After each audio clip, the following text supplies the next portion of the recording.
Him and जय Hind defence aspirants. आज हम जानेंगे नेशनल डिफेंस एकेडमी एवं नेवल एकेडमी एग्जामिनेशन के बारे में A to Z जानकारी, और चाहे आप फ्रेशर हैं या फिर रिपीटर हैं, पूरी होने वाली हैं आपकी सारी डाउट्स।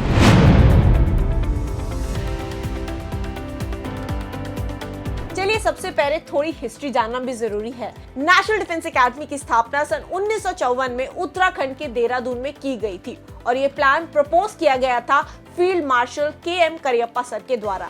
लेकिन कुछ परिस्थितियों को देखते हुए नेशनल डिफेंस एकेडमी की रीएस्टैब्लिशमेंट हुआ खड़गवासला पुणे में सन 1960 में, और तब से अब तक ये एकेडमी लाखों करोड़ों दिलों की धड़कनें बढ़ाती है। तब से लेकर अब तक ये एकेडमी लाखों करोड़ों डिफेंस एस्पिरेंट्स का एक सपना है, और तब से लेकर अब तक लाखों एस्पिरेंट्स इस एकेडमी से पास आउट हो चुके हैं। तो आइए आज जानेंगे इसी एग्जाम के बारे में फुल इंफॉर्मेशन। चाहे आप रिपीटर है या फिर आप फ्रेशर, इस वीडियो में आपकी क्लियर होने वाली है सभी abouts for your NDA NA upcoming examination. जब बात करते हैं नेशनल डिफेंस एकेडमी के इस एग्जाम की, 12th के बाद में हर एस्पिरेंट को इस एग्जाम के बारे में पता होता है, बट इनकम्प्लीट इंफॉर्मेशन होती है। National defence academy (NA) which is naval academy एक कंप्लीट फॉर्म निकालती है UPSC, union public service commission, और ये एग्जाम साल में 2 बार कंडक्ट कराया जाता है। पहली बार जब ये एग्जाम कंडक्ट होता है, इसका नाम रखा जाता है NDA 1, and second time this exam is told NDA 2 2000 whatever the year is, और NDA 1 अप्रैल के मंथ पे कंडक्ट कराया जाता है एंड NDA 2 सितंबर के माह में कंडक्ट कराया जाता है। इस जानकारी के बाद में ये जानना जरूरी है कि इस एग्जाम के लिए आपकी एलिजिबिलिटी क्या होती है, फिर मैं आपको आगे के प्रोसेस के बारे में बताऊंगी।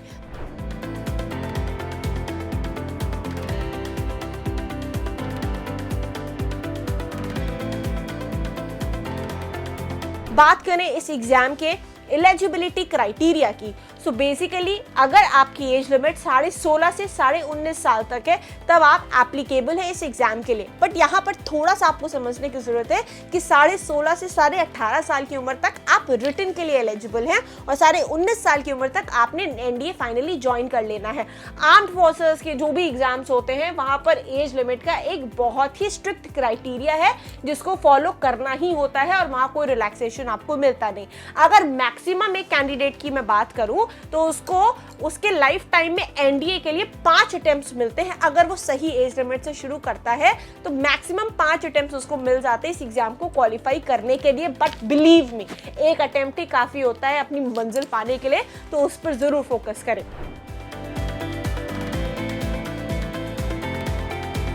सेकंड एस्पेक्ट के बारे में बात करूंगी, कौन कौन इस एग्जाम के लिए अप्लाई कर सकता है। मेल है तो भी अप्लाई कर सकते हैं, फीमेल है तो भी अप्लाई कर सकते हैं।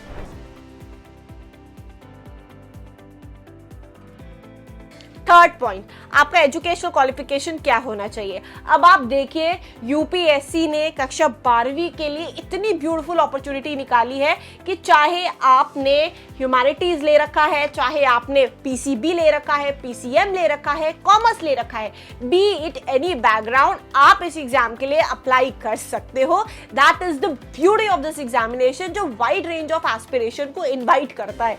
ऐसे ही नहीं 15 से 20 लाख बच्चा हर वर्ष इस एग्जाम के लिए अप्लाई करता है, क्योंकि क्राइटेरिया इतना ब्यूटीफुल है, एस्पिरेशन इतना अच्छा है। कक्षा 12वीं के बाद डायरेक्टली आप ऑफिसर कैडर के लिए सिलेक्ट हो, तो एक गैजेट लेवल की आपको ऑफिसर कैडर के लिए सिलेक्शन पाना, that is a big deal. So that is why this exam is really popular amongst the 12th pass candidates out there in India. But yes, यहाँ पर भी कुछ ऐसी बारीकियां हैं जो समझने की जरूरत है, जो मैं आगे समझाने वाली हूँ।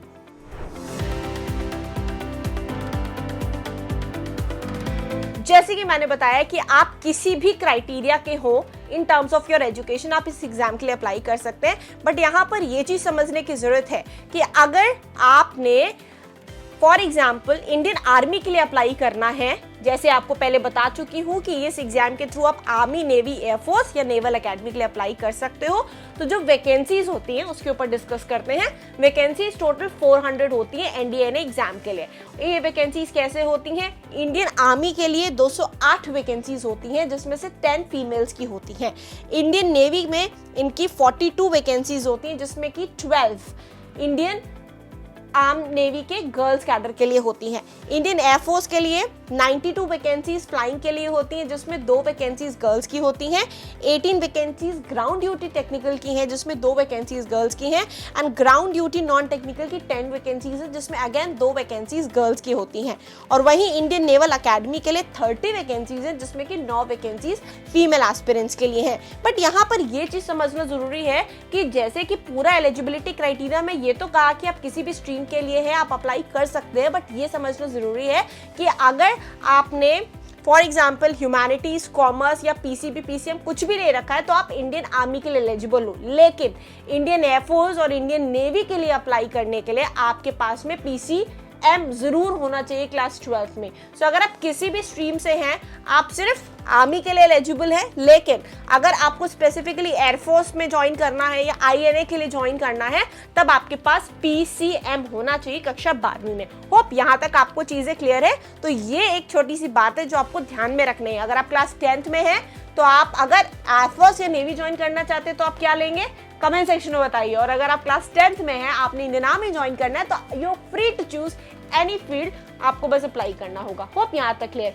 अब यहाँ पर एक छोटी सी और बात, ये अगर इस समय आप क्लास 12th अपीयरिंग में हैं तो भी आप इस एग्जाम के लिए अप्लाई कर सकते हैं, सब्जेक्ट टू एक रिकॉग्नाइज्ड बोर्ड से आप अपनी 12th पास कर रहे हैं, दैट इज इंपॉर्टेंट। तो 12th अपीयरिंग के लिए भी ये जो कैटेगरी है ओपन कर दी गई है।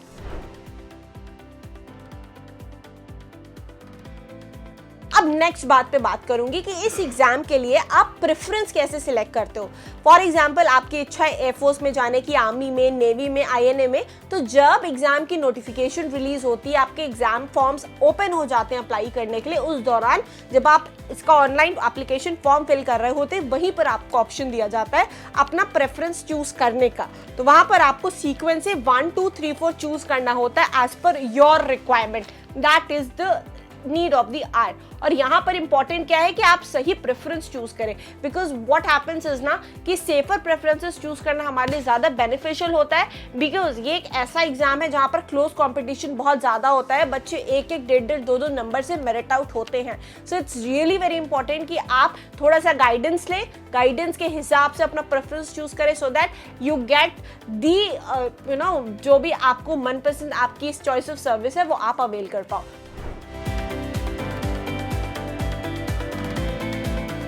नेक्स्ट अब हम बात करेंगे इसकी एग्जामिनेशन पैटर्न के बारे में।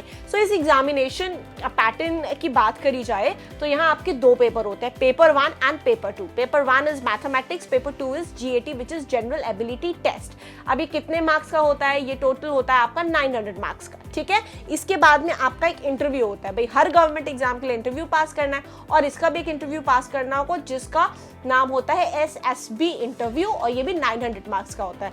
सो टोटल इसमें 900 मार्क्स का रिटन होगा, 900 मार्क्स का SSB होगा, जिसकी कंबाइंड मेरिट लिस्ट बनेगी और उसके बाद आपकी मेरिट ऑर्डर रिलीज होता है UPSC के द्वारा, जिसके बेसिस पर आपको अकेडमी के लिए कॉल अप मिलता है।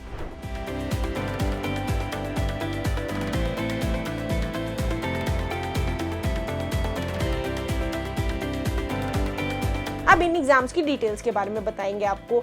सबसे पहले रिटन एग्जाम की बात करते हैं।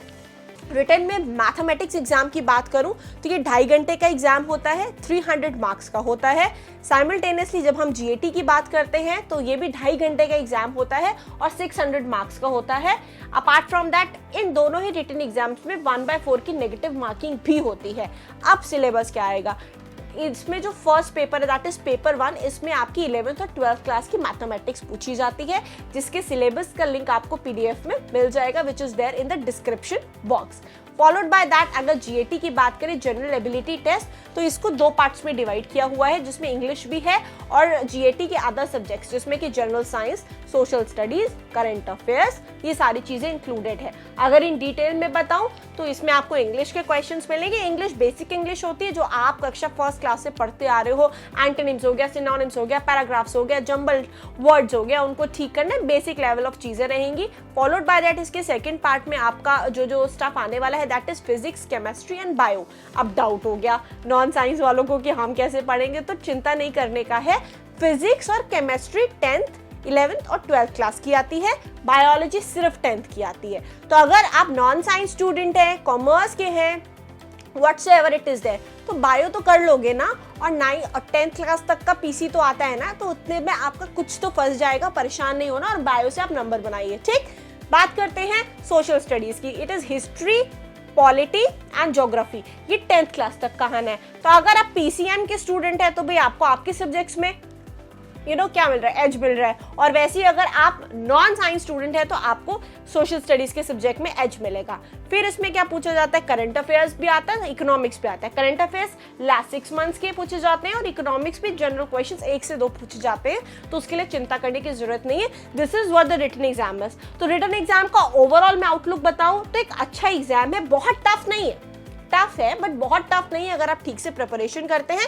कट ऑफ भी इसकी जाती है 350, 360, 365 तक के बीच में, तो बहुत ज़्यादा चिंता करने की जरूरत नहीं है। 900 मार्क्स में आपकी करीबन 350, 360, 65 इतनी कट ऑफ जाती है। लेकिन माइंड माय डियर, आप इस कट ऑफ के लिए कभी प्रिपेयर मत करना। आपका टारगेट होना चाहिए 450 से ऊपर नंबर लाना, तब जाके आप अच्छी मेरिट ऑर्डर से एकेडमी ज्वाइन कर लोगे। सिर्फ कट ऑफ नंबर लाके आप एकेडमी ज्वाइन नहीं कर पाओगे, तो इस चीज़ का बहुत ध्यान रखना है आपने, ठीक है, क्योंकि कॉम्पिटिशन टाइट है इस एग्जाम में।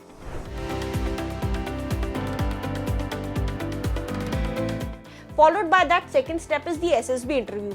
ये बड़ा इंटरेस्टिंग इंटरव्यू होता है, 5 डेज का होता है, जिसमें आपको मनसा वाचा कर्मणा के लिए टेस्ट किया जाता है। मनसा आपका मन, आपकी साइकोलॉजी, वाचा the way you speak and the way you express yourself, which is your personal interview. And thirdly it is the कर्मणा, मतलब टास्क, ग्रुप में कैसे बिहेव करते हो, विच इज द जीटीओ। तो ये बहुत बेहतरीन इंटरव्यू होता है, इसको बोलते हैं कि एक टफेस्ट इंटरव्यू ऑफ इंडिया है। आप कह भी सकते हो और नहीं भी कह सकते, क्योंकि प्रिपरेशन इसमें तगड़ी चाहिए होती है, लेकिन जनरली आपको अपनी पर्सनालिटी और बिहेवियर का टेस्ट देना होता है। सब समझ रहे हैं ना, तो इसमें आपको बहुत आर्टिफिशियली ट्रेन नहीं होना है, इसमें आपको नेचुरली ट्रेन होना है। आप कैसी पर्सनालिटी है, आपके अंदर वो पोटेंशियल ऑफिसर लाइक क्वालिटीज है जिसके दम पर आप सेना में अफसर बनने के लायक हैं कि नहीं है, इसका टेस्ट है।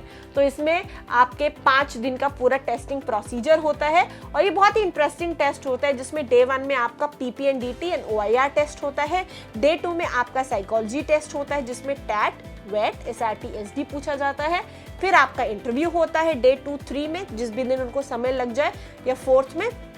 सेकेंड और थर्ड डे आपके जीटीओ के टास्क होते हैं, जिसमें आउटडोर टास्क होते हैं, आपके group discussion, group planning exercise, lecturette, आपके individual obstacles, progressive group task, half group task, command task, snake race, ये वेरियस चीज़ें होती हैं। फॉलोड बाय दैट, जब 4 दिन आप पूरे टेस्ट से पास करके गुजर लेते हो, 5th डे कॉन्फ्रेंस रखी जाती है, जहां पर आपका फाइनल रिजल्ट अनाउंस होता है। ये एक डिटेल्ड प्रोसेस है, इस वीडियो में सिर्फ आपको बेसिक जानकारी दे रही हूँ। अगर डिटेल में चाहिए, अगेन डिस्क्रिप्शन बॉक्स में एक लिंक है, वहां क्लिक करोगे तो full 5 days of SSB procedure की डिटेल वीडियो बना रखी है, आप उसको जरूर चेक करना, आपको काफी हेल्प मिलेगी।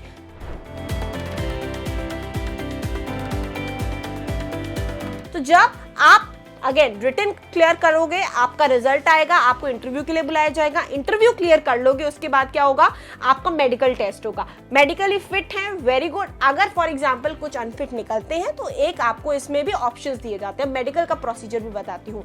अगर मेडिकल में आप मेडिकली फिट है तो गुड, आपको अब सिर्फ अपनी मेरिट लिस्ट का वेट करना है। अगर आप मेडिकली अनफिट है, दैट मीन्स आपको टेम्पररी रिजेक्शन दिया गया है, तो आपको अपील मेडिकल बोर्ड में एक बार बुलाया जाएगा, जहां आप अपील दायर कर सकते हो, और अपील मेडिकल बोर्ड में आप एक बार दोबारा अपना री मेडिकल दे सकते हो। फॉर एग्जांपल वहां पर भी आप अनफिट हो गए, तब क्या करोगे, तब एक चांस और होता है RMB, that is review medical board को एक रिक्वेस्ट रेज करने का कि sir, madam, whosoever it is, एक बार और मेडिकल का मुझको चांस दे दीजिए, या एक लिमिटेड आपको टाइम मिलता है जिसमें आपकी कोई भी अनफिटनेस होती है, आप उसको ठीक करा के दोबारा टेस्ट के लिए अपीयर हो पाए, तो again you will be getting that. तो अगर वहां तक आपकी चीजें सॉर्ट हो जाती है, fine and good. If not so, then no need to worry. आप आपके नेक्स्ट अटेम्प्ट्स होते हैं, अगर वो चीजें क्यूरेबल है तो अपने followed by that next attempt के लिए तैयारी कर सकते हो। So this is the whole procedure, written plus SSB plus medical is equals to the final merit list. Merit list में मेडिकल के कोई नंबर नहीं होते हैं, सिर्फ रिटन प्लस SSB इंटरव्यू के मार्क्स के दम पर आपकी मेडिकल बनती है।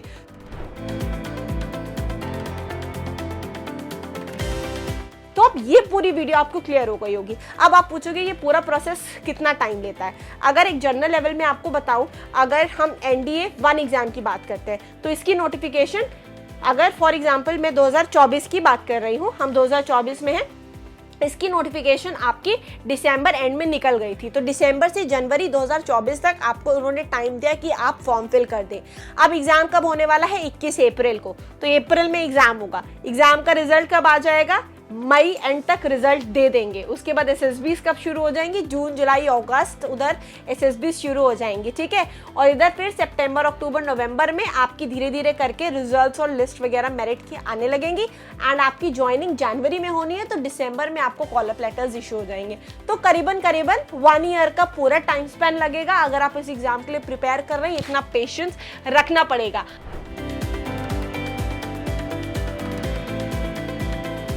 अब बहुत सारे बच्चे पूछेंगे कि अच्छा 12th अपीयरिंग में क्या हम इसको क्लियर कर पाएंगे? डेफिनेटली सेंचुरियन के पास में ऐसे स्टूडेंट्स हैं जिन्होंने एनडीए फाउंडेशन कोर्स के तहत 12th में रहते रहते इस एग्जाम को क्लियर किया और 12th पास करते ही एकेडमी पहुंच गए हैं और अपनी ट्रेनिंग सक्सेसफुली कंप्लीट किया है। सेकेंडली, अगर हम 12th में इस एग्जाम को नहीं देना चाहते, 12th के बाद देना चाहते, डेफिनेटली कोई दिक्कत नहीं, आप 12th के बाद दीजिए।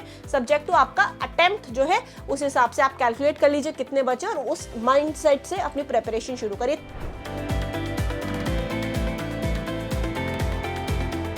क्या हमको कोई ईयर ड्रॉप करना पड़ेगा? मेरी आपको एडवाइस है कि please don't drop any year for NDA preparation. आप साइड में एक बैकअप प्लान लेके जरूर चलिए। फॉर एग्जांपल, अगर आप एनडीए के लिए देना चाहते हो 12th के बाद में, then you can apply for BA, BSc, BCom. अगर आपको बीटेक नहीं करना है, सिंपल ग्रेजुएशन कोर्स जरूर रखो, क्योंकि अगर तुम एनडीए एग्जाम क्लियर कर लोगे, इंटरव्यू में तुमसे पूछा जाएगा तुम क्या कर रहे थे, तो बैकअप में तुम्हारे पास कोई सवाल का जवाब नहीं होगा, फिर वहां पे फंस जाओगे आप, राइट। तो बैकअप में जरूर रखो। ये मत सोचो कि मेरा एनडीए में सिलेक्शन हो जाएगा, मेरे पैसे बर्बाद हो जाएंगे। सिंपल सी बात है, एनडीए में सिलेक्शन हो गया, फिर भी मम्मी पापा के तो कोई पैसे नहीं पड़ने ना। तो यहाँ पर अगर वो 15-20 हज़ार रुपये आप लगा भी देते हो, एटलीस्ट आपका फ्यूचर भी तो सेफ हो रहा है ना। बैक एंड पे कुछ तो चल रही है ना activity, you have a backup plan. So that is what is the matter and cause of concern. तो इसको जरूर रखना।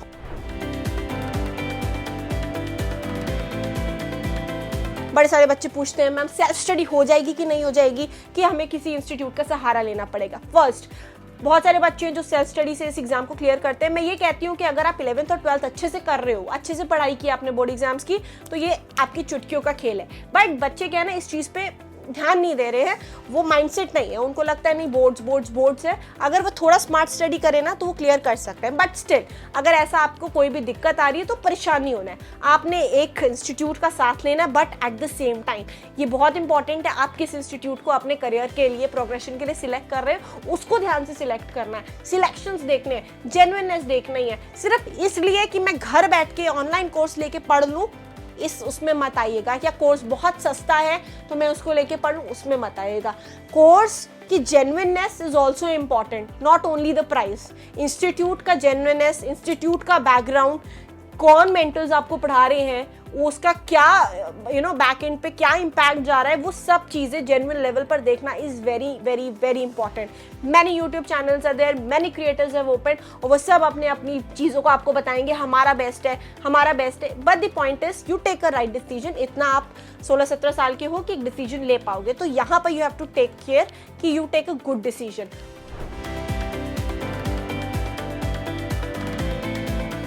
नेक्स्ट क्वेश्चन आपके माइंड में होगा, अच्छा तो एसएसबी की प्रिपरेशन के साथ साथ में करना है? Definitely yes. It doesn't mean कि आप टैट वेट एसआरटी प्रैक्टिस करने लग जाओ, नो।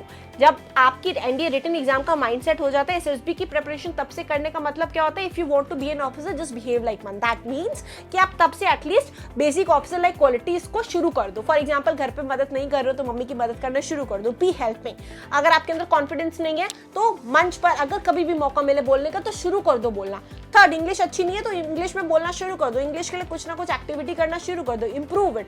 फोर्थ, लाइवलीनेस नहीं हो तो थोड़े अच्छी चीजें देखो, थोड़ा खुश रहो, वो चीजें शुरू कर दो। फिफ्थ, अगर आपको ट्रैवल करना पसंद नहीं है, लोगों के बीच में रहना पसंद नहीं है, तो वो शुरू करना पड़ेगा, क्योंकि फौज में तो आपको ऑल ओवर इंडिया के लोग मिलेंगे ना, ये चीजें हैं। सिक्स्थ, रिसोर्सेज की कमी गिनाना बंद कर दो, मेरे पास ये नहीं है वो नहीं है, यू व्हाटएवर यू हैव उसको अच्छे से यूटिलाइज करना है, उसके ऊपर फोकस करना है। Seven, you have to create an atmosphere कि जिसमें लोग एटलीस्ट आपको अप्रोच करें. तो you have to be friendly, be willing to help out in every situation that is required. तो इस तरीके से बेसिक ऑप्शन लाइक क्वालिटीज पे आप इंप्लीमेंट कर सकते हो. इन टोटल अच्छा इंसान बनना है, that is the whole reality. Observation लानी शुरू कर दो, करेंट अफेयर्स थोड़ा थोड़ा जानना शुरू कर दो. ज्यादा नहीं कह रही, बट एटलीस्ट आज के दिन इंडिया में या इंटरनेशनली क्या एक मेजर चीज चल रही है आपको पता होनी चाहिए. फॉर एग्जाम्पल कोई मेजर एक्सरसाइज चल रही है, कोई वॉर सिचुएशन है, फॉर एग्जाम्पल कहीं प्रोटेस्ट हो रहा है, कोई अच्छी स्कीम इंडिया में लॉन्च हो गई है,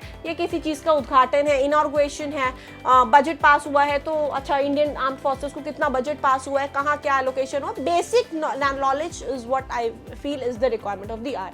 सो होप मैंने आपके FAQs भी आंसर कर दिए. Still if you have any confusion information और आपको रिक्वायर्ड है तो आप इस वीडियो के कमेंट सेक्शन में आप मुझे इन्फॉर्म कर सकते हो. और हम बहुत जल्द अपना एक इंस्टाग्राम पर वेबिनार लेके आने वाले हैं, लाइव सेशन, जहाँ पर मैं गुरकीरत आपको प्रोवाइड करने वाली हूँ basic counselling plus NDA motivation. और आप अपनी मनचाही जितनी डाउट्स हैं मुझसे वहाँ पर आके उस प्लेटफॉर्म पर पूछ सकते हो. सो आने वाले 25th ऑफ फेब को we will be doing this live. So hope and let's join. उसका भी लिंक आपको डिस्क्रिप्शन बॉक्स में मिल जाएगा. आप टाइम टू टाइम हमारे हैंडल्स पर भी विजिट कर सकते हो for more such information. Apart from that एक और इन्फॉर्मेशन, यदि आपको ऐसे ही वीडियोस देखना पसंद है, ऐसा ही एनडीए का मोटिवेशन चाहिए और क्लियर कट इन्फॉर्मेशन चाहिए, तो आप मेरे इंस्टाग्राम हैंडल gurkirat.in को फॉलो कर सकते हो. एंड वहाँ पर आपको updates about your exams, about what is basic structure of the Indian armed forces and general things and all the vibe you want for cracking the exam मैं आपको दूंगी. So till then stay tuned with team Centurion. Thank you so much. नमस्कार and जय हिंद.